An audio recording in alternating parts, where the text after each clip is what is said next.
নন্দীগ্রামের প্রার্থী শুভেন্দু অধিকারী এর পাশাপাশি ভবানীপুর কেন্দ্র থেকেও তিনি লড়াই করছেন।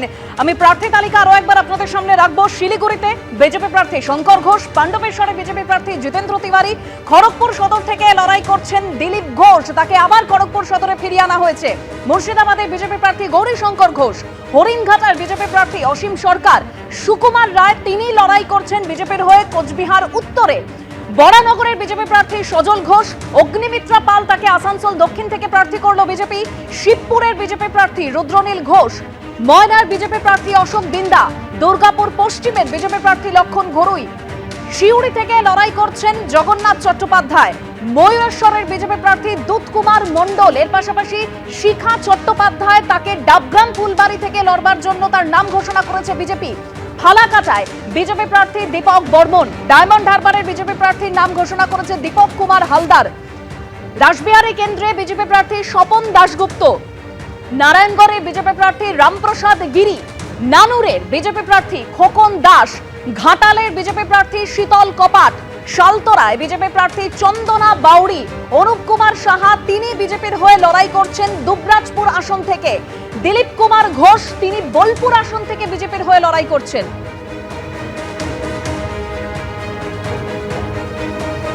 প্রথম দফায় 144 কেন্দ্রে বিজেপির প্রার্থী ঘোষণা করলো এবার বিজেপি।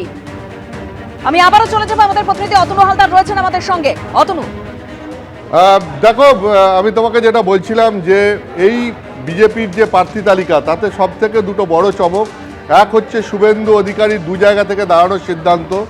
একই সঙ্গে তিনি দাঁড়াচ্ছেন নন্দীগ্রাম থেকে এবং ভবানীপুর থেকে। নন্দীগ্রাম তার পুরনো কেন্দ্র এবং ভবানীপুর হচ্ছে মুখ্যমন্ত্রীর কেন্দ্র। দু জায়গা থেকে তিনি প্রতিদ্বন্দ্বিতা করবেন। বিজেপি আজকে এখন পর্যন্ত তাদের প্রথম দফায় 144 জনের যে প্রার্থী তালিকা ঘোষণা করেছে তাতে এটাই রয়েছে। দ্বিতীয়ত, দিলীপ ঘোষ তিনি আবার পুরোপুরি সক্রিয় রাজনীতিতে ফিরছেন, যেটা আমরা গত কয়েকদিন ধরেই দেখছিলাম যে পরিবর্তন যাত্রায় তিনি একদম সামনের সারিতে থেকে নেতৃত্ব দিচ্ছেন। ব্রিগেডের সভায় উপস্থিত ছিলেন, প্রধানমন্ত্রী অনেকক্ষণ ব্রিগেডের সভার শেষে তার সঙ্গে কথা বলেন। সেই দিলীপ ঘোষ আবার খড়গপুর সদর থেকে নিজের এলাকা থেকে আবার সক্রিয় হচ্ছেন এবং সেখান থেকেই তিনি আবার বিধানসভা ভোটে দাঁড়াচ্ছেন। সেই ফলে এই দিলীপ ঘোষও যে এই প্রার্থী তালিকা থেকে এটা পরিষ্কার যে দিলীপ ঘোষও এবারে বিধানসভা নির্বাচনে দাঁড়াচ্ছেন এবং তিনি বিজেপির হয়ে পুরোপুরি সক্রিয় রাজনীতিতে ফিরছেন। শ্রমিক ভট্টাচার্য বিজেপির নতুন রাজ্য সভাপতি, তিনি দায়িত্বে আসার পরই দিলীপ ঘোষকে সক্রিয় করার কাজে নেমে পড়েছিলেন এবং শেষ পর্যন্ত যে দিলীপ ঘোষকে পুরোপুরি সক্রিয় করতে পেরেছেন সেটা প্রার্থী তালিকায় তার নাম দেখেই বোঝা যাচ্ছে। এছাড়াও বেশ কিছু গুরুত্বপূর্ণ নাম রয়েছে। প্রথম দফায় বিজেপির তরফ থেকে 144 জনের নাম ঘোষণা করা হয়েছে। বাকি নাম এর পরের ঘোষণা করা হবে এবং বিজেপির এই নিয়ে পরের দফায় কাদের কাদের নাম ঘোষণা করা হবে, কারা কারা থাকবেন সেই সব নিয়ে আলোচনা চলছে। এখন এই দফায় যেগুলো গুরুত্বপূর্ণ নাম রয়েছে, যেগুলো আমি তোমাকে আগেই বলছিলাম যে তুফানগঞ্জ থেকে মালতী রাভা রয় যথেষ্ট গুরুত্বপূর্ণ নাম। অন্যদিকে যেটা রয়েছে সেটা হচ্ছে সজল ঘোষ বরানগর থেকে, স্বপন দাশগুপ্ত রাসবিহারী থেকে, মুর্শিদাবাদ থেকে গৌরীশঙ্কর ঘোষ, চাকদা থেকে বঙ্কিমচন্দ্র ঘোষ, ভাটপাড়া থেকে পবন সিং, অন্যদিকে ভবানীপুর থেকে তো আগেই বলেছি শুভেন্দু অধিকারী এবং নন্দীগ্রাম থেকেও শুভেন্দু অধিকারী, সে শিবপুর থেকে রুদ্রনীল ঘোষ এবং খড়গপুর সদর থেকে যেরকম তোমাকে আগেই বলছিলাম যে দিলীপ ঘোষ।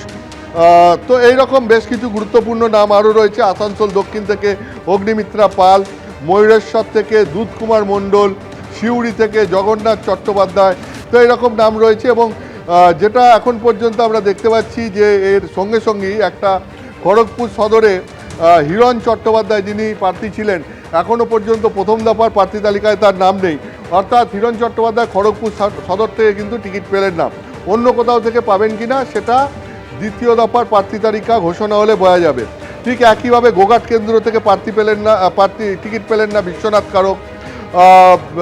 ঠিক আছে, এবার একই সঙ্গে যেটা আমরা দেখতে পাচ্ছি যে বিজেপির প্রাক্তন বিধায়ক সমরেন্দ্র ঘোষ তিনি করিমপুরে প্রার্থী হয়েছেন, বিজেপির প্রাক্তন বিধায়ক সৈকত পাজা মন্তেশ্বরে প্রার্থী হয়েছেন, বিজেপির প্রাক্তন বিধায়ক জিতেন তিওয়ারি পাণ্ডবেশ্বরে প্রার্থী হয়েছেন।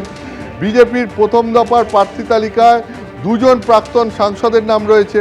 বিজেপির এবং প্রার্থী তালিকায় এখনও পর্যন্ত যেটা দেখা যাচ্ছে 144 জনের মধ্যে 11 জন মহিলা প্রার্থী রয়েছে। কিন্তু একই সঙ্গে যেটা গুরুত্বপূর্ণ যে প্রথম দফার প্রার্থী তালিকায় মানে নিজেদের সিটের টিকিট পাননি এরকম নাম রয়েছে 4 জন বিধায়কের।